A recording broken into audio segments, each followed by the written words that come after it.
ഗുരുവന്ദനം തവ പാദപങ്കജവന്ദനം തവ പാദപങ്കജവന്ദനം തവ പാദപങ്കജവന്ദനം. ഗുരുവാണി വായിക്കുന്നതിനായി Santhigiri ശാന്തിമേമയിലെ master പൂജ ദത്ത് എസിനെ ക്ഷണിച്ചുകൊള്ളുന്നു. സദ്ഗുരുവേ ശരണം. ഗുരുവാണി. സന്യാസത്തിന് ഒരു കലയുണ്ട്. സന്യാസത്തിൻ്റെ കല അറിവും യോഗ്യതയും നിറഞ്ഞതാണ്. സദ്ഗുരുവേ ശരണം. സ്വാഗതം ആശംസിച്ച് സംസാരിക്കുന്നതിനായി ശാന്തിഗിരി മാതൃമണ്ഡലം തിരുവനന്തപുരം റൂറൽ ഏരിയയിലെ ശ്രീമതി സ്മിതാലക്ഷ്മി എം.ആറിനെ ആദരവോടെ ക്ഷണിക്കുന്നു. സദ്ഗുരുവേ ശരണം.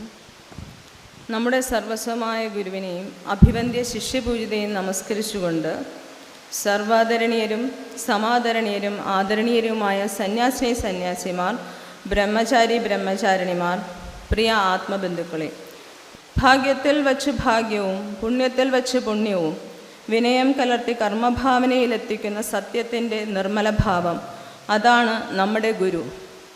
ആ ഗുരു ഗുരുധർമ്മ പ്രകാശ സഭ എന്ന പേരിൽ ഒരു വിമോചനത്തിൻ്റെ സന്യാസ പരമ്പരയാണ് നമുക്ക് തന്നിരിക്കുന്നത്. അതായത് ലോകത്ത് ഇന്നുവരെ വന്നിട്ടുള്ള വിവിധ സന്യാസ പരമ്പരയെക്കുറിച്ച് നമ്മൾ കേൾക്കുകയും കാണുകയും വായിക്കുകയും ഒക്കെ ചെയ്തിട്ടുണ്ട്. അതിൽ നിന്നും വ്യത്യസ്തമായി ഈ സകല സന്യാസ രീതികളുടെയും കെട്ടുകൾ പൊട്ടിച്ച് കുറവുകൾ തിരുത്തി ഒരു നൂതന സന്യാസ സമ്പ്രദായമാണ് ഗുരു വിഭാവനം ചെയ്തത്. ജാതി മത വർഗ വർണ്ണ ഗോത്ര ലിംഗഭേദമില്ലാതെ ഇവയുടെ എല്ലാ നന്മകളെയും തിന്മകളെയും ഗുരു ഏറ്റെടുത്തുകൊണ്ട് വിവിധ ദേശങ്ങളിൽ നിന്നും കുടുംബങ്ങളിൽ നിന്നുമുള്ളവർക്ക് ദീക്ഷ നൽകിക്കൊണ്ട് തൻ്റെ സന്യാസ ശിഷ്യനെ ലോക നന്മയ്ക്കായി ഗുരുവിനെ മാതൃകയാക്കി പ്രവർത്തിക്കാൻ പ്രാപ്തനാക്കിയാണ് ഗുരു. നിങ്ങളെ കണ്ടാൽ ലോകത്തിന് എന്നെ ഓർമ്മ വരണം എന്ന ഗുരുവാക്ക് ഇന്ന് നമുക്ക് അഭിവന്ദ്യ ശിഷ്യപൂജിതയെ കാണുമ്പോൾ മനസ്സിലാകും. ഗുരുവും ശിഷ്യപൂജിതയും രണ്ടല്ല, ഒന്ന് തന്നെയാണെന്ന അനുഭവം നമ്മെ പഠിപ്പിക്കുന്നു.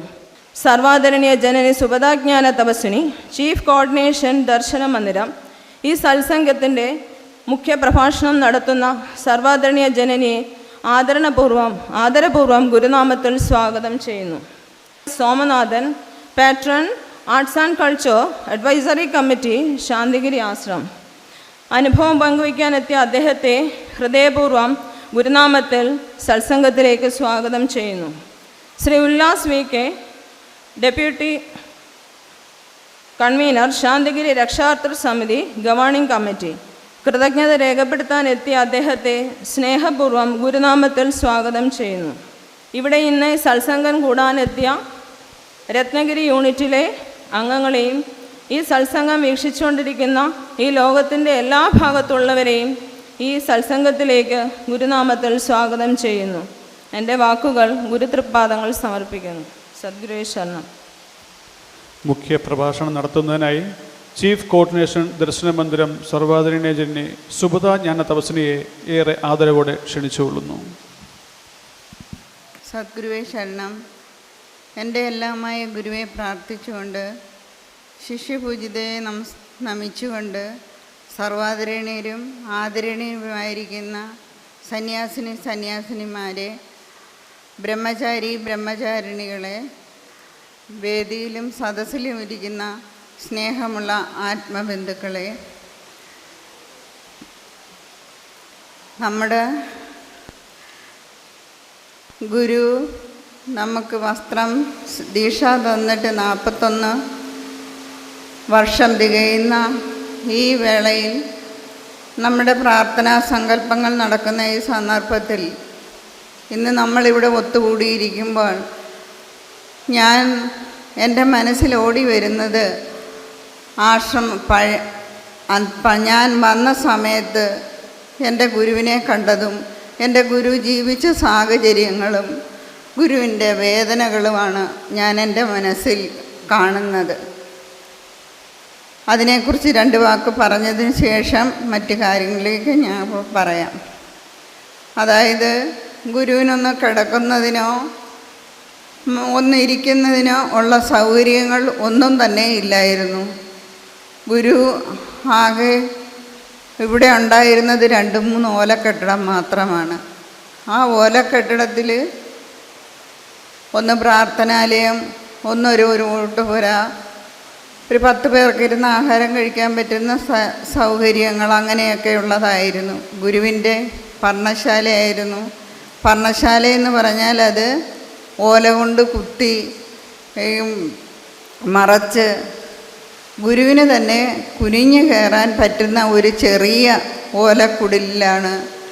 അതിനകത്തുണ്ടായിരുന്നത് ഒരു കട്ടിലും തലവണ്ണയും ഒരു വട്ടിക്കകത്ത് 3 വസ്ത്രങ്ങളും മാത്രമായിരുന്നു. നല്ല മഴയും കാറ്റും വന്നു കഴിഞ്ഞാൽ ആ കട്ടിൽ വേറൊരു സ്ഥലത്തേക്ക് മാറ്റും.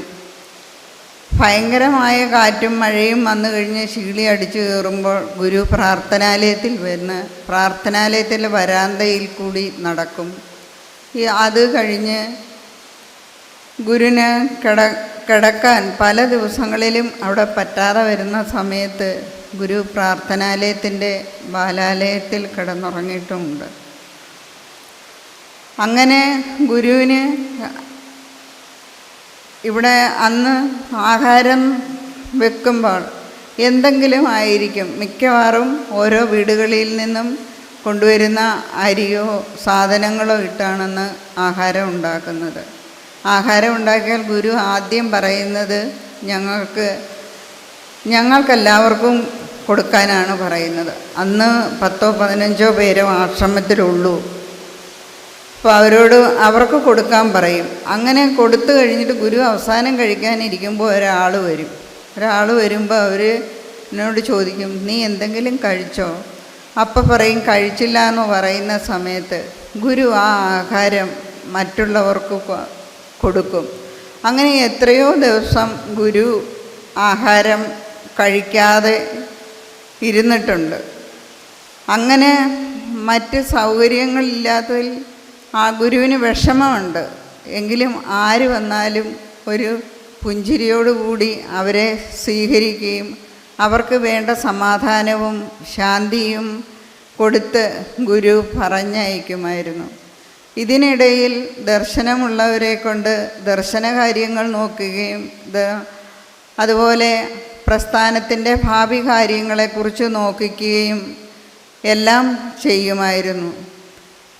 അങ്ങനെ ഗുരു ഊണും ഉറക്കവുമില്ലാതെ ഉറങ്ങുന്ന സമയം എത്ര താമസിച്ചാലും എത്ര നേരത്തെ ആയാലും ഗുരു 3 മണിക്ക് എണീക്കും.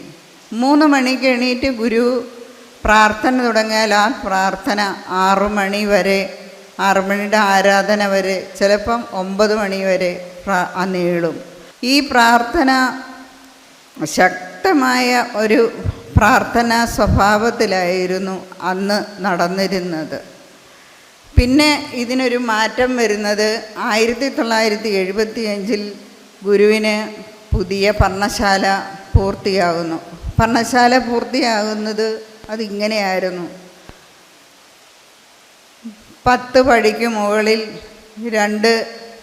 ഒരു റൂമും ഒരു വരാന്തയുമായിട്ടായിരുന്നു. അങ്ങനെ അതിലേക്ക് ഗുരു താമസം മാറ്റി. അപ്പോഴെവിടെ നിന്നിരുന്നാലും ആശ്രമത്തിൻ്റെ ഏത് ഭാഗത്ത് എവിടെ നിന്നിരുന്നാലും ആളുകൾ എന്ത് ചെയ്യുന്നു എന്നുള്ളത് ഗുരു കാണുകയും ഗുരു അവരെ വിളിച്ച് അത് പറയുകയും തിരുത്തുകയും ഗുരുവിൻ്റെ ശ്രദ്ധ എല്ലാ ഭാഗത്തും ഉണ്ടായിരുന്നു.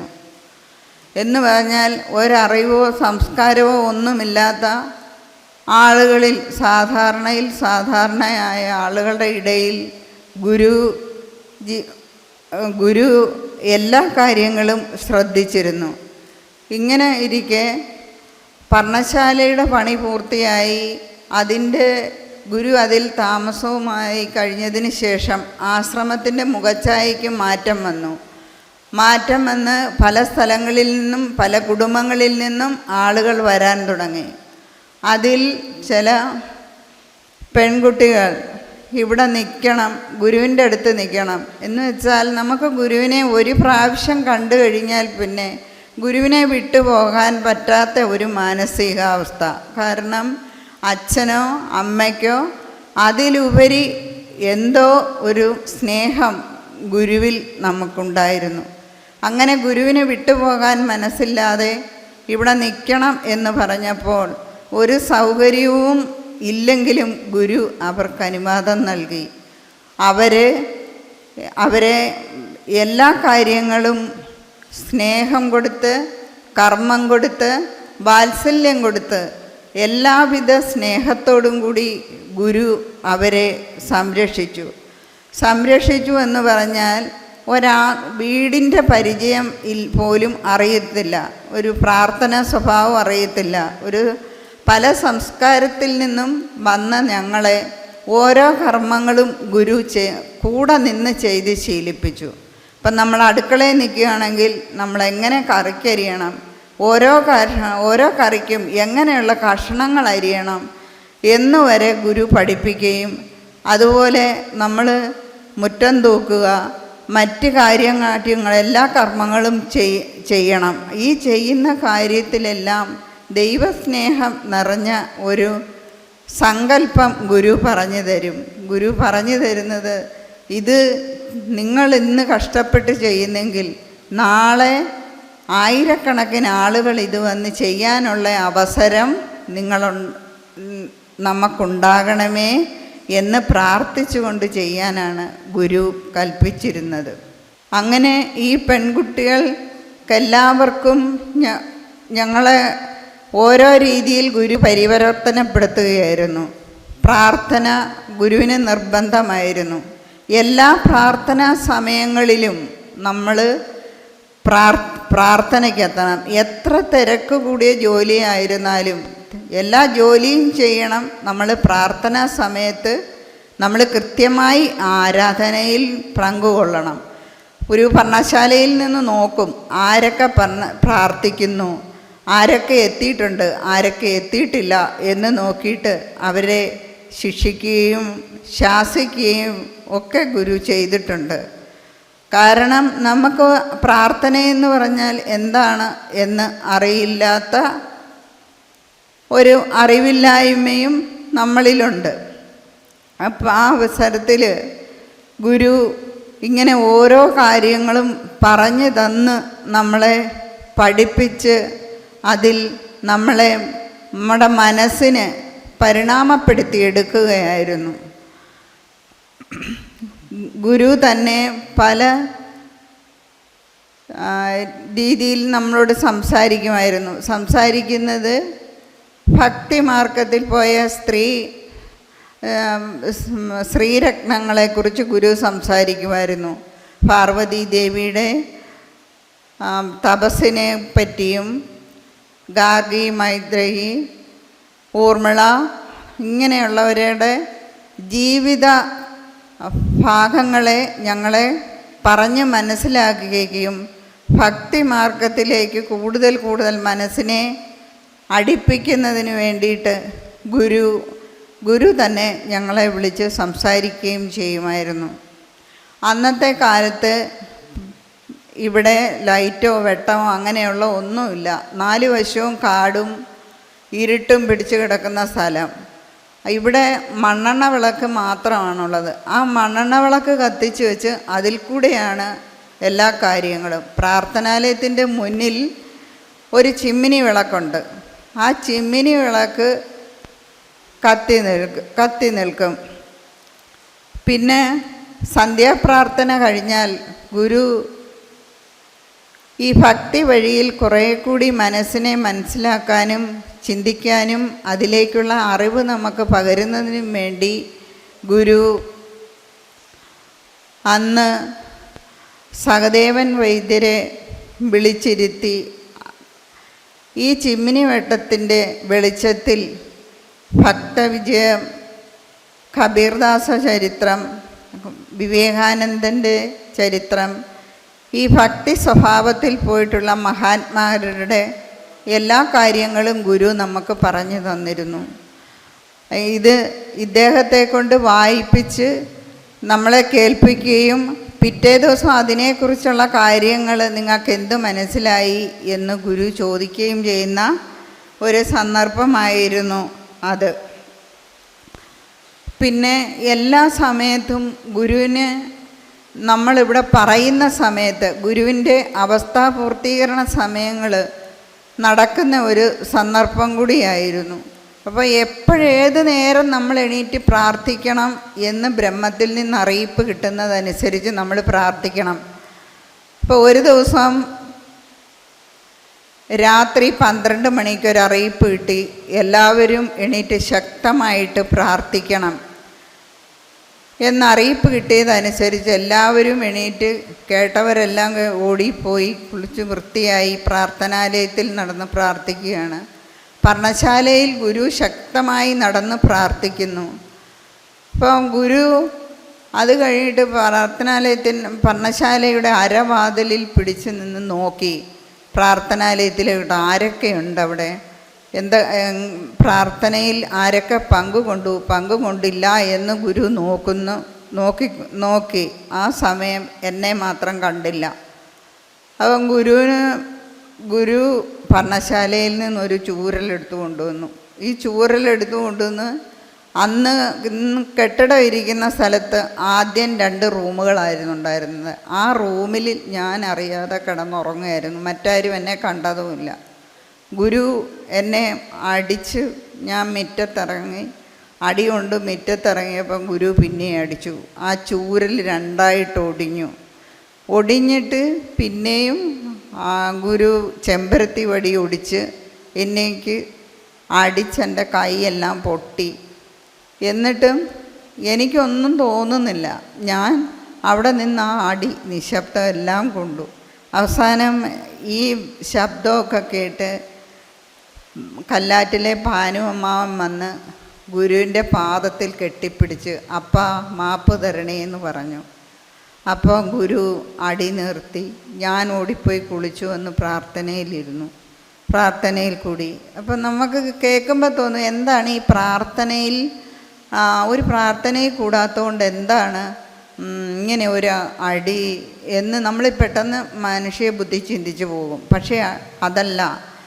ഈ യാമസന്ധ്യകളിൽ യോഗീശ്വരന്മാരും യോഗഭ്രഷ്ടന്മാരും അതുപോലെ ആകാശഗന്ധർവന്മാർ ഇതേപോലെയുള്ളവർ ചെയ്തു വച്ചിരിക്കുന്ന ആ കർമ്മഗതിയിൽ വന്ന ദോഷവശങ്ങൾ മാറ്റുന്നതിന് വേണ്ടിയിട്ടാണ് ഗുരു ഈ ഗുരു സങ്കല്പം ചെയ്ത് മറ്റുള്ളവരെ കൊണ്ട് പ്രാർത്ഥിപ്പിക്കുന്നത്.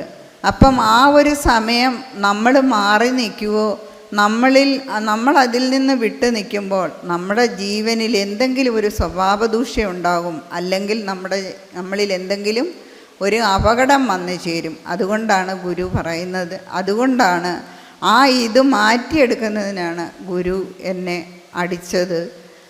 പിന്നീട് ആ തിരിച്ചറിവും പിന്നീട് ഗുരു അതിനെക്കുറിച്ച് പറഞ്ഞ് മനസ്സിലാക്കുകയും ചെയ്തു. 1980 ഒരു വിജയദശമി ദിവസം വിജയദശമിയുടെ തലേ ദിവസം ശിഷ്യപൂജിതയെ വിളിച്ച് ഞാൻ പർണശാലയിൽ ഗുരുവിൻ്റെ അടുത്ത് നിൽക്കുകയായിരുന്നു. അപ്പം ഗുരു എന്നോട് കുറേ ഗുരുശിഷ്യ ബന്ധത്തെക്കുറിച്ചും ഗുരുഭക്തിയെക്കുറിച്ചുമുള്ള കാര്യങ്ങളെക്കുറിച്ച് സംസാരിച്ച് ഞാൻ ഗുരുവിൻ്റെ അടുത്ത് നിൽക്കുമ്പോൾ ശിഷ്യപൂജിതയെ വിളിപ്പിക്കാൻ പറഞ്ഞു. ശിഷ്യപൂജിത വന്ന് വിളിച്ച് എന്നോട് ശിഷ്യപൂജിതയോട് എന്തോ കാര്യം ഗുരു പറഞ്ഞു. എന്താണ് പറഞ്ഞതെന്ന് എനിക്ക് മനസ്സിലായില്ല. അത് കഴിഞ്ഞ് നീ അത് എഴുതിക്കൊണ്ട് വരണമെന്ന് പറഞ്ഞു. അത്രയും ഞാൻ കേട്ടുള്ളൂ. അത് കഴിഞ്ഞപ്പം പിറ്റേ ദിവസം അന്ന് തന്നെ രാത്രിയിൽ എന്നെ വിളിച്ചിട്ട് പറഞ്ഞു, നീ കുളിച്ചിട്ട് 6ൻ്റെ ആരാധനയ്ക്ക് എൻ്റെ അടുത്ത് വരണം. അപ്പം ഞാൻ അതുപോലെ കുളിച്ച് ആരാധനയ്ക്ക് മുൻപായിട്ട് ഗുരുവിൻ്റെ അടുത്ത് ചെന്നു. അപ്പോൾ ഗുരുവിൻ്റെ പർണശാലയിൽ ഒരു പീഠത്തിൽ ഗുരു ഇരുന്ന് ധ്യാനം ചെയ്യുകയായിരുന്നു. ഞാൻ ഗുരുവിൻ്റെ അടുത്ത് കുറേ സമയം നിന്നു. അപ്പം ഗുരു ധ്യാനത്തിൽ നിന്ന് ഉണർന്ന് എന്നെ നോക്കി, എന്നിട്ട് ഗുരുവിൻ്റെ മുൻപിലിരിക്കാൻ പറഞ്ഞു. ഞാനിരുന്നു. ഗുരു എനിക്ക് ഭസ്മം എടുത്ത് എൻ്റെ കയ്യിൽ തന്നു. ഞാനത് കഴിച്ചിട്ട് ഗുരു ഒന്ന് രണ്ട് കാര്യങ്ങൾ പറഞ്ഞു തന്നു. ജീവിതത്തിൽ സൂക്ഷിക്കേണ്ടതും മനസ്സിനെ സൂക്ഷിക്കേണ്ടതും ജീവിതം എങ്ങനെ കൊണ്ടുപോകണമെന്നും എന്തിനാണ് ഞാൻ ഒരു കാര്യം ചെയ്യാൻ പോകുന്നതെന്നും നീ മനസ്സിലാക്കണം എന്ന് പറഞ്ഞിട്ട് ഗുരു അത് കുറേ കാര്യങ്ങൾ പറഞ്ഞു തന്നിട്ട് ഗുരുവിൻ്റെ മടിയിൽ നിന്ന് ഗുരു ഒരു തുണ്ട് പേപ്പർ എടുത്തു. ആ പേപ്പർ എടുത്തിട്ട് അത് 3 പ്രാവശ്യം ഗുരു ചൊല്ലിത്തന്നു. 3 പ്രാവശ്യം ഞാനത് ഏറ്റു ചൊല്ലി. എന്നിട്ട് ഇത് നീ ദിവസവും മുടങ്ങാതെ ചെയ്യുകയും ഇത് സൂക്ഷിച്ചു വെക്കുകയും ചെയ്യണമെന്ന് പറഞ്ഞു. അന്ന് വിജയദശമിയായിരുന്നു. ആ വിജയദശമിയിൽ ഇന്ന് ഒരു നല്ല ദിവസമാണ്. എല്ലാവിധ നന്മയും ഐശ്വര്യവും നിൻ്റെ ജീവിതത്തിൽ ഉണ്ടാകണം എന്ന് നീ പ്രാർത്ഥിക്കണം എന്ന് പറഞ്ഞിട്ട് ഈ പേപ്പർ എൻ്റെ കയ്യിൽ തന്നു. അത് എനിക്ക് എൻ്റെ ജീവിതത്തിൽ കിട്ടിയ ഏറ്റവും വലിയ മഹാഭാഗ്യമായിട്ട് ഞാൻ കരുതുന്നു. എൻ്റെ ഗുരുവിൻ്റെ ഉപദേശ മന്ത്രമായിരുന്നു അത് എന്ന് ഞാൻ മനസ്സിലാക്കി.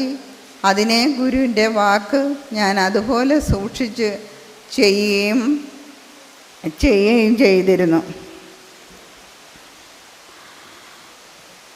പിന്നീട് 1984 4-ാം തീയതിയാണെന്ന് തോന്നുന്നു നമുക്ക് സന്യാസ ദീക്ഷ തരുന്നതിനുള്ള ഒരുക്കങ്ങളെക്കുറിച്ചുള്ള കാര്യങ്ങൾ അതിന് മുൻപേ തന്നെ ദർശനമുള്ളവരെ കൊണ്ട് നോക്കിക്കുകയും പറയുകയും എല്ലാ കാര്യങ്ങളും ചെയ്യിപ്പിക്കുകയും എല്ലാം ചെയ്തിരുന്നിട്ട് ആ ദിവസം വന്നപ്പം ഗുരു അന്ന് നടത്തിയ കർമ്മം വേറൊരു അന്നത്തെ ആ ഒരു സാഹചര്യത്തിൽ ഗുരു പർണശാലയുടെ മുൻപിലാണ് അതിനുള്ള സൗകര്യം ഒരുക്കാൻ പറഞ്ഞിരുന്നത്. അതൊരുക്കിയിരുന്നത് ഇങ്ങനെയായിരുന്നു. ഒരു പരമ്പ് വിരിച്ചിട്ട് പരമ്പിൽ ഷീറ്റ് വിരിച്ചു. ഷീറ്റിൻ്റെ പുറത്തൊരു പീഠം വെച്ച് പീഠത്തിൽ പൂവിട്ട് അലങ്കരിച്ച് ഗുരു അതിൽ വന്നിരുന്നു. ഇരുന്നിട്ട് ഞങ്ങൾ ശിഷ്യപൂജിതയാണ്, ഞങ്ങൾക്ക് ഓരോന്നും പറഞ്ഞു തന്നതും അത് ചെയ്യിപ്പിച്ച് ആ കർമ്മത്തെക്കുറിച്ച് പറഞ്ഞ് മനസ്സിലാക്കി ചെയ്യിപ്പിച്ചത് ശിഷ്യപൂജിതയായിരുന്നു. ആദ്യം ഗുരുവിൻ്റെ പാദപൂജ ചെയ്യാൻ പറഞ്ഞു. അതിങ്ങനെയായിരുന്നു. ആദ്യം നമ്മൾ കരിക്കൻ വെള്ളത്തിൽ പാദം കഴുകി, പിന്നെ പാലിൽ കഴുകി, പിന്നെ പനിനീരിൽ ചെയ്ത് തുടച്ച് ആ പാദപത്മങ്ങളിൽ പൂ സമർപ്പിച്ച് ഗുരുവിൻ്റെ കഴുത്തിൽ ഹാരം ചാർത്തി ആരാധന നടത്തി. ഗുരുവിനെ ഞങ്ങൾ ആരാധന ചെയ്ത് ഓരോരുത്തരും അങ്ങനെ ആ കർമ്മം ചെയ്ത് തീർന്നു കഴിഞ്ഞപ്പോൾ ഗുരു നേരെ പൂജാമുറിയിൽ പോയിരുന്നു. ഈ സമയത്തെല്ലാം ഗുരുവിൻ്റെ മുഖവും ശരീരത്തു നിന്നും എന്തോ വലിയ ഒരു പല രീതിയിലുള്ള പ്രകാശവർണ്ണങ്ങളായിട്ടാണ് ഗുരുവിനെ കാണുന്നത്. ഗുരുവിൻ്റെ മുഖഭാവം തന്നെ വേറൊരു രീതിയിലായിരുന്നു. ഗുരുവിൻ്റെ ആ പ്രകാശരൂപത്തിൽ നമുക്ക് എന്താണെന്ന് പറയാൻ പറ്റാതെ വെട്ടിത്തിളങ്ങുന്ന ആ ഒരു രൂപമായിരുന്നു പൂജാമുറിയിൽ കണ്ടത്. അവിടുന്ന് ഞങ്ങൾക്ക് ഓരോരുത്തർക്കും നാമകരണം ചെയ്ത് വസ്ത്രവും തന്ന് നമ്മളെ ഓരോരുത്തരെയാക്കി മാറ്റി നിർത്തി. എന്നിട്ട് അന്ന് ഈ ഇത് നടക്കുന്ന ദിവസം ഈ സന്യാസ ദീക്ഷയ്ക്ക് മുമ്പ് ഈ 10 ദിവസം വ്രതം നടക്കുന്ന ദിവസം അന്ന് ഞങ്ങളോട് ഒരു നേരത്തെ ആഹാരവും ഒരു നേരം അരിയാഹാരം അല്ലാത്ത നേരം മറ്റെന്തെങ്കിലും ഇവിടെയുള്ള ആഹാരമായിരുന്നു കഴിച്ചുകൊണ്ടിരുന്നത്. അങ്ങനെ ഈ സന്യാസ ദീക്ഷയുടെ ദിവസം ഇവിടെയുള്ള ഗൃഹസ്ഥരോട് ഗുരു വിളിച്ചു പറഞ്ഞു, എല്ലാവരും ഇന്നത്തെ ദിവസം ഭക്ഷണം പാചകം ചെയ്യണം എന്ന് പറഞ്ഞു. അന്ന് അവരുടെ എല്ലാവരുടെയും കൂട്ടായ്മയിൽ സദ്യ ഒരുക്കിയിരുന്നു. അന്ന് നമുക്ക് വസ്ത്രം തന്നത്, അന്ന് ആശ്രമത്തിൻ്റെ സ്ഥിതിക്ക് നമുക്കൊരു വസ്ത്രം തരാനോ വസ്ത്രം എടുക്കാനോ ഒന്നും ഉള്ള സാമ്പത്തികതയൊന്നും ഇല്ലായിരുന്നു. അന്ന് പോത്തങ്കോട് നാരായണ മേശ്ശേരി എന്ന് പറയുന്ന ആളാണ് നമുക്ക് വസ്ത്രം തന്നത്. അപ്പോൾ ആ വസ്ത്രം തന്നത് ഒരാൾക്ക് 2 ജോഡി വസ്ത്രം. അപ്പം നമ്മൾ ഈ 2 ജോഡി വസ്ത്രമാണ് നമുക്ക് തന്നത്. അപ്പം നമ്മൾ ഈ വസ്ത്രവും വാങ്ങിച്ച് ഗുരുവിൻ്റെ അടുത്ത് നിന്ന് ഇറങ്ങുമ്പം ഗുരു രണ്ടാമത് തരുന്ന സങ്കല്പം ഇങ്ങനെയായിരുന്നു: ഈ ലോകത്തിന്നോളം വന്നിട്ടുള്ള സന്യാസത്തിൽ വന്നു പോയിട്ടുള്ള എല്ലാ ദോഷവശങ്ങളും മാറി എന്താണോ നമ്മുടെ ഗുരുവിൽ കൂടി കിട്ടേണ്ടത് ഞങ്ങൾക്ക് കിട്ടണമേ ദൈവമേ എന്ന് പ്രാർത്ഥിക്കാൻ ഗുരു പറയുകയും അങ്ങനെ പ്രാർത്ഥനാലയത്തിൽ പോയി 3 വലത് വെച്ച് പ്രാർത്ഥിച്ചു വന്നു. അതിനുശേഷം ഗുരു എല്ലാവരോടുമായിട്ട് സംസാരിച്ചു. ഇന്ന് വരെ ഈ ലോകത്ത് നടക്കാത്ത ഒരു സംഭവമാണ് ഞാൻ ചെയ്തു വച്ചിരിക്കുന്നത്. കാരണം എല്ലാ പരമ്പരകളിലും അവരെ എല്ലാം നോക്കിയേ ചെയ്യുള്ളൂ. വിദ്യാഭ്യാസം, അംഗവൈകല്യം, മറ്റെല്ലാ കാര്യങ്ങളും നോക്കിയേ അവരൊരു സന്യാസത്തിനെടുക്കുള്ളൂ. ഗുരു അതല്ല ഇവിടെ ചെയ്തത്. ഗുരു ഒന്നും അറിയാത്ത, ഒരു അറിവുമില്ലാത്ത നമ്മളെ ഗുരു അതിന് പാകപ്പെടുത്തി പരിണാമപ്പെടുത്തി ഗുരു നമുക്ക് ഗുരുവിൻ്റെ കാരുണ്യത്തിൽ ഗുരു യോഗ്യതപ്പെടുത്തി തന്ന സന്യാസമാണ് നമ്മുടേത്. പിന്നെ ഇതിൻ്റെ കീഴിൽ ഒരു സന്യാസം വരില്ല. ഇതിനേക്കാൾ മേൽ ഉയർന്ന തരത്തിലുള്ള ആ ഒരു സ്വഭാവത്തിലെ ആളുകൾ ഇനി വന്നു ചേരുള്ളൂ എന്ന് പറഞ്ഞാൽ അത്ര അറിവില്ലായ്മയിൽ നിന്നാണ് ഗുരു ഇത് എടുത്തിരിക്കുന്നതെന്ന് ഗുരു പറയുകയും ഈ ദേവീദേവ സ്വഭാവത്തിൽ നിന്നെല്ലാം വ്യത്യസ്തമായിട്ട് ഞാൻ ഇന്ന് ഒന്നിൻ്റെയും കീഴിലല്ല ഇത് ചെയ്തിരിക്കുന്നത്. ഇന്ന് വരെ ലോകത്ത് നടന്നിരിക്കുന്ന ഒരു സന്യാസത്തിൻ്റെയും കീഴിലല്ല, ഗുരുവിൻ്റെ പുതിയ ഒരു ആശയത്തിൽ അതിൻ്റെ അടിസ്ഥാന മാതൃകയായിട്ടാണ് നമുക്ക് ഈ സന്യാസം തന്നിരിക്കുന്നതെന്നും ഉള്ള കാര്യങ്ങൾ അന്ന് ഉണ്ടായിരുന്ന എല്ലാവരെയും വിളിച്ച് സംസാരിച്ചിരുന്നു. ഇത് ഈ 10 ദിവസത്തെ പ്രാർത്ഥന നടക്കുന്ന സമയം നമ്മളെക്കൊണ്ട് ഗുരു ഇന്ന് നടക്കുന്നത് പോലെ അന്ന് നമ്മളെക്കൊണ്ട് ചെയ്യിപ്പിച്ചിരുന്നത്,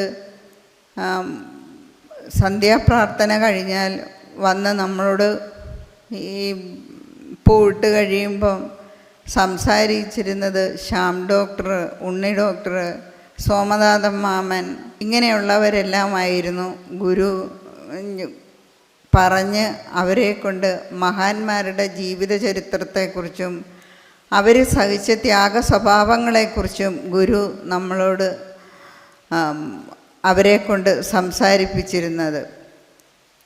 പിന്നെ ഈ കാര്യങ്ങളെല്ലാം നമുക്ക് മനസ്സിലാക്കി തന്നതിന് ശേഷം ഗുരു ഈ സന്യാസിമാർക്ക് സന്യാസം കിട്ടിയതിന് ശേഷം അവർക്ക് അവരുടെ ആ മനസ്സിനെ പരിണാമപ്പെടുത്തിക്കൊണ്ട് പ്രസ്ഥാനത്തിൻ്റെ പ്രവർത്തനത്തിലേക്കാണ് പിന്നെ നമ്മളെ ഗുരു നിയോഗിക്കപ്പെട്ടത്. അതിൽ കൈത്തറി, മസാല യൂണിറ്റ്, ഇങ്ങനെയൊക്കെയുള്ള പല കാര്യങ്ങളിൽ, സ്കൂള്, ഇങ്ങനെയുള്ള കാര്യങ്ങളിൽ ഉത്തരവാദിത്തപ്പെടുത്തുകയും ആശ്രമത്തിൻ്റേതായ ചുമതലകളും കാര്യങ്ങളും ഓരോരുത്തർക്കും ഓരോ ചുമതലകൾ കൊടുത്ത് അവരുടെ മനസ്സിനെ വളർത്തിക്കൊണ്ടുവരാനും ഒരു സന്യാസി എങ്ങനെ ആശ്രമത്തിൽ ജീവിക്കണം എന്നുള്ളതിനെക്കുറിച്ചായിരുന്നു ഗുരു സംസാരിച്ചിരുന്നത്. ഈ വസ്ത്രദീക്ഷ തന്നതിന് ശേഷം നമ്മളിലൊരു തെറ്റ് കണ്ടാൽ ഗുരു അത് സഹിക്കത്തില്ലായിരുന്നു. ഞങ്ങളിൽ ഒരാൾ തെറ്റ് ചെയ്തു കഴിഞ്ഞാൽ ആ 21 പേർക്കും അടി ഉറപ്പാണ്. ഒന്നെങ്കിൽ നമുക്ക് വഴക്ക് കിട്ടും, അല്ലെ എല്ലാവരെയും കൂടി അടിച്ച് ഗുരുവിൻ്റെ അടുത്തുനിന്ന് മാറ്റി നിർത്തും. എത്രയോ തവണ ഞങ്ങളെ അങ്ങ് മാതൃമണ്ഡലം കെട്ടിടത്തിൽ ഞങ്ങളെ താമസിപ്പിച്ചിട്ടുണ്ട്, വഴക്ക് പറഞ്ഞിട്ടുണ്ട്. ആരെങ്കിലും തെറ്റ് ചെയ്താലും എല്ലാവർക്കുമായിരുന്നു വഴക്ക് കിട്ടുന്നത്. ഇങ്ങനെ ഒരു ദിവസം ഒരു ജെന്നി എനിക്കാണെങ്കിൽ 10-15 വയസ്സ് പ്രായമുണ്ടെങ്കിലും എനിക്ക് എല്ലാത്തിലും ഒന്നിലും ഒരു ചിട്ടയടുക്കമില്ലാത്ത സ്വഭാവമായിരുന്നു.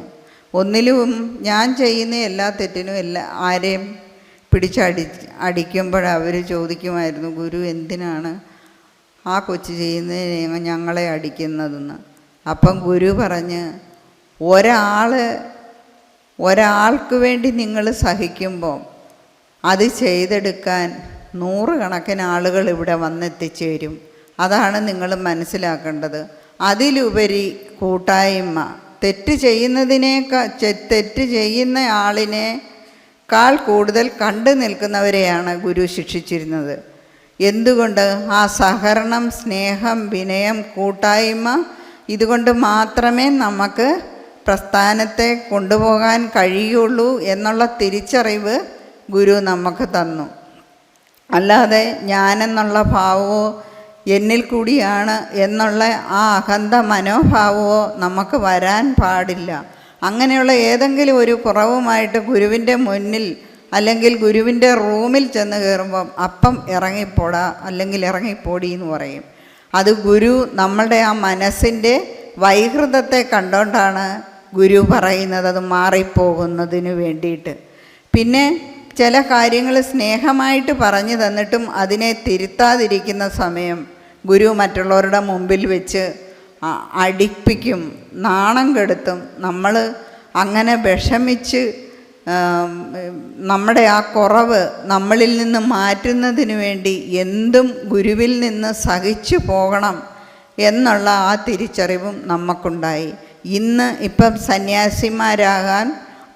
സന്യാസിമാരായിരിക്കുന്നവരും സന്യാസിമാരാകാൻ പോകുന്ന ബ്രഹ്മചാരിണികളും ഇവരൊക്കെ അറിഞ്ഞിരിക്കേണ്ടത് ഗുരുവിൻ്റെ വാക്കിനെ നമ്മൾ സത്യമായിട്ട് സൂക്ഷിക്കുക, ഗുരുവിൻ്റെ വാക്കിൽ ഉറച്ച് വിശ്വസിക്കുക. ഗുരു പറഞ്ഞിരിക്കുന്നത് ഒരു നായുടെ സ്നേഹമെങ്കിലും നിങ്ങൾക്കുണ്ടാകണം. കാരണം ഒരു ജയമാൻ ഒരു പട്ടിയെ ചവിട്ടുക, തൊഴിക്കുക, അല്ലെങ്കിൽ അതിൻ്റെ പുറത്ത് വെള്ളം കുഴിച്ച് അവനെ ദൂരെ മാറ്റിക്കളഞ്ഞാലും അത് അവിടെ ഇവിടെ എല്ലാം ഓടി നടന്നിട്ട് അത് വീണ്ടും ആ ജയമാൻ്റെ കാൽച്ചുവട്ടിൽ വന്ന് കിടന്ന് വാലാട്ടും. ആ ഒരു സ്നേഹമെങ്കിലും നമുക്ക് ഗുരുവിനോടുണ്ടാകണം എന്നുള്ളതാണ്. ഇങ്ങനെ നമ്മൾ എന്തും സഹിക്കണം. സഹിച്ച് നമ്മളെടുത്തെങ്കിൽ മാത്രമേ നമുക്ക് ഈ ജീവിതത്തിൽ നിന്ന് വിട്ടുപോകാതിരിക്കുകയുള്ളൂ. എന്നാൽ നമുക്ക് കർമ്മങ്ങളിൽ തെറ്റുകൾ വരും. ഈ തെറ്റ് വരുന്നതിനെ നമ്മൾ സൂക്ഷിക്കുകയോ ഗുരുവിനോട് പറയുകയോ ചെയ്തില്ല എങ്കിൽ നമ്മൾ ഇതിന്ന് ഗുരു പറഞ്ഞിട്ടുണ്ട്, ഗുരു പോലും അറിയാതെ ഗുരുവിൻ്റെ അടുത്ത് നിന്ന് വിട്ടുപോകും. അങ്ങനെ ഒരു കർമ്മദോഷം നമ്മളിൽ വരാതെ നമ്മളെന്തും സഹിച്ച് നമ്മൾ ജീവിക്കാൻ ഗുരുവിൻ്റെ മുന്നിൽ തയ്യാറാകണം. ഗുരു എന്തെല്ലാം സഹിച്ചിട്ടുണ്ട്. ഗുരുവിൻ്റെ തലയിൽ മീൻ വെച്ച് ചുമന്നുകൊണ്ട് പോയപ്പം ഗുരു ചോദിച്ചില്ല, ഗുരു ചെയ്തപ്പം ഗുരു ചോദിച്ചില്ല ഇതെന്തിനു വേണ്ടിയാണ് എന്ന് ഗുരു ചോദിച്ചില്ല. അതുപോലെ അറവുശാലയിൽ രക്തക്കളത്തിൽ കൊണ്ട് കെട്ടിയിട്ടപ്പോൾ ചോദിച്ചില്ല എന്നെ എന്തിനാണിത് ചെയ്യുന്നത്, എന്തിനു വേണ്ടിയാണ്. ആ ഒരു ജീവൻ അല്ലെങ്കിൽ അത് സഹിച്ച് ഗുരുവിൻ്റെ വാക്കിനെ അനുസരിച്ച് നമ്മുടെ ജീവിതം കൊണ്ട് നമ്മൾ എടുക്കേണ്ട ഭാഗത്ത് നമ്മളത് എടുത്തില്ലെങ്കിൽ നമ്മളറിയാതെ നമ്മുടെ ജീവനിൽ വന്നു ചേരുന്ന ആപത്ത് വലുതാണെന്ന് നമ്മുടെ ജീവിതത്തിൽ നമ്മൾ മനസ്സിലാക്കണം. നമുക്ക് ഗുരുവിനെ വിട്ടുള്ള ഒരു ജീവിതം ഇല്ല. വേറൊരിടത്ത് പോയിരുന്നാലും ആ ജീവിതം നമുക്കില്ല. ഗുരുവല്ലാതെ മറ്റൊരാൾ ഇല്ല എന്നുള്ളത് നമ്മുടെ മനസ്സിനെ ഉറപ്പിച്ചുകൊണ്ട് തന്നെ നമ്മൾ ജീവിക്കണം. അതുപോലെ ഗുരു ഒരുപാട് ആളുകൾ വരാൻ തുടങ്ങിയെന്ന് ഞാൻ പറഞ്ഞല്ലോ. ആ സമയത്തൊക്കെ ഗുരുവിൻ്റെ അടുത്ത് പള്ളിയിൽ അച്ഛന്മാർ, കന്യാസ്ത്രീകൾ, ഇമാമാർ ഇങ്ങനെയൊക്കെ ഉള്ളവർ വരുമായിരുന്നു. വരുമ്പം ഗുരു അവരോട് 1-2 മണിക്കൂർ നേരം സംസാരിക്കുന്നത് എന്തെന്ന് വെച്ചാൽ ഈ വിഷയത്തെക്കുറിച്ചെല്ലാം ഗുരു അവരോട് സ്നേഹമായിട്ടെല്ലാം സംസാരിക്കും. അപ്പം ഗുരുവിൻ്റെ അടുത്ത് നിന്ന് ഒരാൾ അവരുടെ അറിവുകേട് കൊണ്ടാവാം ഗുരുവിനോട് ചോദിച്ചു, ഗുരുവേ, ഗുരു ഇത്രയൊക്കെ ഇവരോട് സംസാരിക്കുന്നല്ലോ, ഗുരു ഇത്രയും കാര്യങ്ങൾ സംസാരിച്ചിട്ട് എന്തുകൊണ്ടാണ് ഇവർ ആ വിശ്വാസത്തിൽ തന്നെ അല്ലേ പോകുള്ളൂ? ഗുരു പിന്നെ എന്തിനാണ് അവരോട് ഇത്രയും സമയമെടുത്ത് സംസാരിച്ച് കഷ്ടപ്പെടുന്നത് എന്ന് ചോദിച്ചു. അപ്പോൾ ഗുരു പറഞ്ഞു, ഇല്ല, അങ്ങനെയല്ല, അവരും ഞാനുമായിട്ട് അനേക ജന്മത്തെ ബന്ധങ്ങളുണ്ട്. ഞാൻ ഈ സംസാരിക്കുന്നതിൽ കൂടി അവരുടെ ജീവനിലൊരു പ്രകാശം എത്തിയിട്ട് ആ പ്രകാശം അവരിലുണ്ടായി. അവരുടെ പരമ്പരയിൽ നിന്ന് തന്നെ ആളുകൾ ഇതിൽ പ്രവർത്തിക്കാൻ വരും എന്ന് ഗുരു അറിയിച്ചു. അങ്ങനെ ഗുരുവിൻ്റെ വാക്കിനെ അന്വർത്ഥമാക്കിക്കൊണ്ട് ഇന്ന് നമ്മൾ പല ജാതിയിൽ നിന്നും മതത്തിൽ നിന്നും പല തരത്തിലുള്ള ആളുകൾ ഇന്നിവിടെ വരുന്നു. രാജ്യാന്തര കാര്യങ്ങൾ വരെ നടത്താൻ വരുന്ന ആളുകളാണ്. പണ്ട് ഇവിടെ ഒരു പഞ്ചായത്ത് മെമ്പർ പോലും ഇവിടെ എന്ത് ആഘോഷം നടന്നാലും എന്ത് കാര്യം നടന്നാലും ഇവിടെ വരാത്തൊരു സമയമുണ്ടായിരുന്നു. അന്ന് ഗുരുവിൻ്റെ അടുത്ത് നിന്ന് എല്ലാ കുറേ വിശ്വാസികളായിട്ടുള്ള ഒരു ഗൃഹസ്ഥർ അന്ന് ഗുരുവിൻ്റെ അടുത്ത് നിന്നവർ പറഞ്ഞു, ഗുരുവേ, നമുക്ക് ഗുരുവിനെ വെളിയിൽ കൊണ്ടുപോകണം. ഭാരതത്തിന് വെളിയിൽ കൊണ്ടുപോയി നമ്മളെല്ലാ കാര്യങ്ങളും ഗുരുവിൻ്റെ കാര്യങ്ങൾ പ്രചരിപ്പിക്കുകയും ആശയത്തെ പ്രചരിപ്പിക്കുകയും ഗുരുവിനെ ലോകം അറിയിക്കുകയും ചെയ്യിപ്പിക്കണം എന്ന് പറഞ്ഞു. ഗുരു പറഞ്ഞു, ഇല്ല, ഞാൻ ഇവിടെ ഇരുന്ന് ചെയ്യുന്നതേ ഉള്ളൂ. ഇതിന് ആവേശപ്പെട്ട മക്കൾ വന്ന് അവർ ലോകത്ത് ഈ ആശയത്തെ എത്തിക്കും എന്ന് ഗുരു പറഞ്ഞു. അത് ഇന്ന് നമുക്കറിയാം. ഈ ലോകത്തിൻ്റെ ഈ രാഷ്ട്ര തലവന്മാർ വരെ വന്ന് ഗുരുവിനെ സ്തുതി പാടിയും അല്ലെങ്കിൽ ഗുരുവിൻ്റെ ആ നാമത്തെ അല്ലെങ്കിൽ ഗുരുവിനെ സ്തുതിച്ച് ഗുരുവിനെ വാഴ്ത്തി പറഞ്ഞ് ഗുരുവിനെ മനസ്സിലാക്കി പോകുന്ന കർമ്മമാണ് ഇന്നിവിടെ നടക്കുന്നതിന്. അതിന് നമ്മൾ ചില സന്യാസിമാർ അതുപോലെ തന്നെ ഇന്ന് ഗുരുരത്നസ്വാമിയുടെ പ്രവർത്തനം ഈ ലോകാകമാനമുള്ള ആ പ്രവർത്തനങ്ങളിൽ കൂടി ഗുരുവിൻ്റെ ആ സങ്കല്പം പൂർത്തിയാക്കുന്നത് ഇനി വരുന്ന ഗുരുവിൻ്റെ 100ാമത്തെ വർഷം അനേകായിരം കുഞ്ഞുങ്ങൾക്ക് ഇതുപോലെ തന്നെ പ്രവർത്തിക്കാനുള്ള അവസരമുണ്ടാകുകയും അവർക്കെല്ലാവർക്കും ജാതിമതഭേദമില്ലാതെ ഇവിടെ വന്ന് പ്രവർത്തിച്ച് ഗുരുവിൻ്റെ പാദത്തിൽ ചേരാനും അതുപോലെ ഗുരുവിൻ്റെ മഹിമ അറിയാനും അവർക്കും ഇതിൽ പങ്കുചേരാനും ഉള്ള ഭാഗ്യമുണ്ടാകട്ടെ എന്ന് ഞാൻ പ്രാർത്ഥിച്ചുകൊണ്ട് എൻ്റെ വാക്കുകൾ ഗുരുപാദത്തിൽ സമർപ്പിക്കുന്നു. സദ്ഗുരുവേ ശരണം. സദ്ഗുരുവേ ശരണം. സർവാദരണീയ ജന്നി സുഗതജ്ഞാനതപസ്വിനി, വേദിയിലും സദസ്സിലുമായിരിക്കുന്ന സർവാദരണീയരും സമാദരണീയരും ആദരണീയരുമായ ജന്യമാരെ, സ്വാമിമാരെ, പ്രിയ ആത്മബന്ധുക്കളെ, ചുരുങ്ങിയ നിമിഷങ്ങൾ കൊണ്ട് 1-2 കാര്യങ്ങൾ പറഞ്ഞ് ഞാൻ ഇത് പൂർത്തിയാക്കാം. ഒരു ഉപനിഷത്ത് സൂക്തമുണ്ട്. കസ്മിന്നു ഭഗവോ വിജ്ഞാതേ സർവമിതം വിജ്ഞാതം ഭവതി. അതൊരു ഗൃഹസ്ഥൻ അദ്ദേഹത്തിൻ്റെ ഗുരുവിനോട് ചോദിക്കുന്ന ചോദ്യമാണ്. ഏതൊന്നറിഞ്ഞാൽ എല്ലാ അറിവും എനിക്ക് കരഗതമാകുമോ? ആ അറിവ് എന്താണ് ഗുരുവേ എന്ന് ചോദിക്കുകയാണ്. അപ്പം ഇവിടെ നമുക്കും അങ്ങനെ ഒരു രംഗമുണ്ട്. കാളിദാസനും ഭാസനും തപസ് ചെയ്തു സരസ്വതി ദേവിയെ. സരസ്വതി ദേവി പ്രത്യക്ഷപ്പെട്ടു. അപ്പോൾ അവർ ചോദിച്ചു, ഞങ്ങളിൽ ആരാണ് ഏറ്റവും വലിയ കവി എന്ന്. ഇപ്പോൾ സരസ്വതി ദേവി പറഞ്ഞു, അത് ഭാസനാണെന്ന് പറഞ്ഞു. ഇപ്പം കാളിദാസൻ ചോദിച്ചു, അമ്മേ അപ്പോൾ ഞാനാരാണ്? സരസ്വതി ദേവി കാളിദാസൻ്റെ മുഖത്ത് നോക്കി പുഞ്ചിരിച്ചുകൊണ്ട് പറഞ്ഞു, നീ ഞാൻ തന്നെയാണ് എന്ന്. ഈ ഒരു തത്വം നമ്മൾ മനസ്സിലാക്കണം. ഈ അറിവാണ് ഞാൻ ആദ്യം പറഞ്ഞ ഉപനിഷത്ത് സൂക്തത്തിനുള്ള മറുപടി.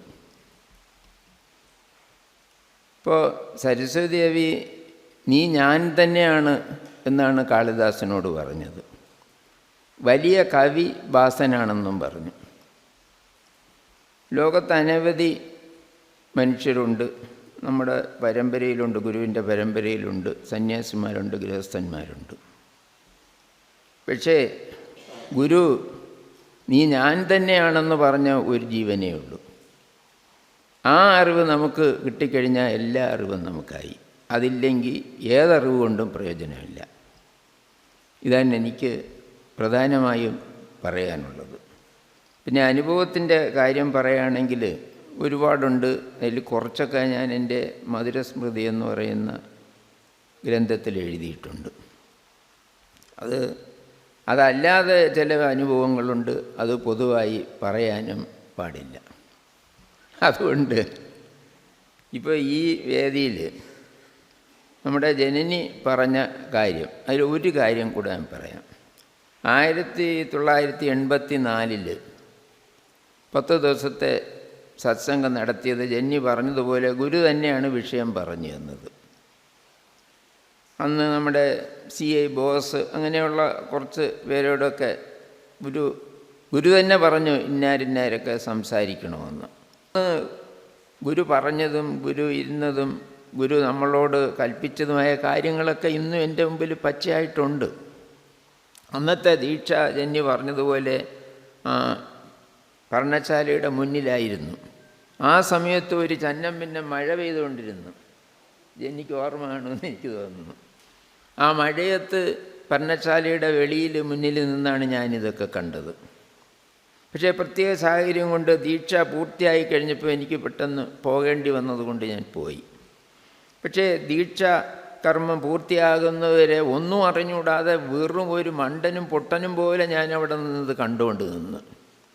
എനിക്ക് യഥാർത്ഥത്തിൽ എന്താണ് നടക്കുന്നതെന്നൊന്നും മനസ്സിലായില്ല. ഞാൻ 79 വന്നെങ്കിലും 84 5 വർഷം കഴിഞ്ഞാണ് ഈ ദീക്ഷാകർമ്മം എന്ന മഹാകർമ്മം ഗുരു കൊടുത്തത്. ഇപ്പോൾ അങ്ങനെയൊക്കെയുള്ള രംഗങ്ങളിൽ ജന്നി പറഞ്ഞതുപോലെ ഈ ചവിട്ടിയാലും അടിച്ചാലും വെള്ളം കോരി ഒഴിച്ചാലും പോകാത്ത ഒരു ശ്വാനനെ പോലെ കിടക്കാൻ നീ കിടയടാ എന്ന് ഗുരു അനുവദിച്ചത് കൊണ്ടാണ് ഞാൻ കിടക്കുന്നത്. അല്ലാതെ എൻ്റെ അറിവ് കൊണ്ടൊന്നും പിടിച്ചു പറ്റി നിൽക്കുന്നതല്ല. കാരണം ഒന്നും അറിഞ്ഞതുമില്ല, ഒന്നും ചെയ്തതുമില്ല, നീ ഇവിടെ നിന്നോടാ എന്നൊരിക്കൽ ഗുരു പറഞ്ഞു. അതുകൊണ്ട് നീ പോടാന്ന് ഗുരു പറഞ്ഞില്ല, നീ അവിടെ ഇരിക്കെന്ന് പറഞ്ഞു. അതുകൊണ്ട് ഇന്നും എനിക്ക് വന്നിരിക്കാൻ കഴിയുന്നു. അതാണ് ഗുരു ക്ഷോഭിച്ചു പറഞ്ഞാലും, ഗുരു തമാശ പറഞ്ഞാലും, ഗുരു ഗൗരവത്തോടെ പറഞ്ഞാലും എല്ലാം ഗുരുവിൻ്റെ ആജ്ഞയാണെന്ന് നമ്മൾ മനസ്സിലാക്കിയാൽ നമുക്ക് രക്ഷപ്പെടാം എന്ന് പറഞ്ഞുകൊണ്ട് ഞാൻ എൻ്റെ വാക്കുകളെ ഗുരുപാദങ്ങളിൽ സമർപ്പിക്കുന്നു. സദ്ഗുരുവേ ശരണം.